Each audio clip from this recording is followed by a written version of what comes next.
pressure and valve, fills the 4-inch with fresh water from the hydrant system. All of a sudden, this manhole bubbles up brown. And then where the cones are, that bubbles up brown. And that's in clear view of me. I see both of those. So I'm thinking the 4-inch hose just broke, but it's brown water. So I says, that's not hydrant water. Then this side of the road, you can see it bulge out and the water just spraying out on the sidewalk. And I says, the hydrant, the water main undermined.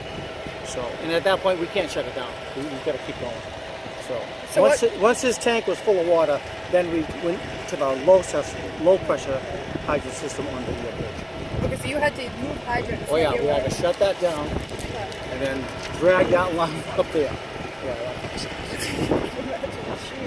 So you shut down the hydrant, shut down that hydrant, yeah. Moved over here. So what happens when you turn on a hydrant to the water main nearby? When you turn on the water, this hydrant line goes about 8 feet underground because that's where the frost line is. Okay. So there's a valve. So when I open a hydrant, the water comes from the main into the barrel of the hydrant. And then we flow water off on the side just to make sure there's no air. We don't want to bound the hydrant with air because that will screw up the pump. So once I know I've got clean water flowing, I wait for the pump operator to give me the sign. I open up the hydrant. Water fills the upper main, the 4-inch line feeding to the truck, and it's a done deal. It's that simple.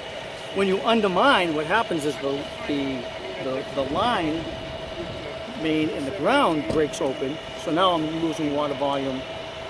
I'm sharing it from the hydrant line, and it's what's seeping into the ground, and then the ground opens up. So you really don't want this. And this is a high pressure line.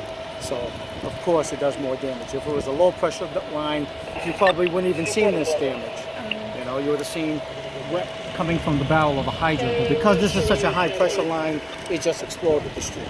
Okay. So, unfortunate. Yeah. But nothing the water department can't fix.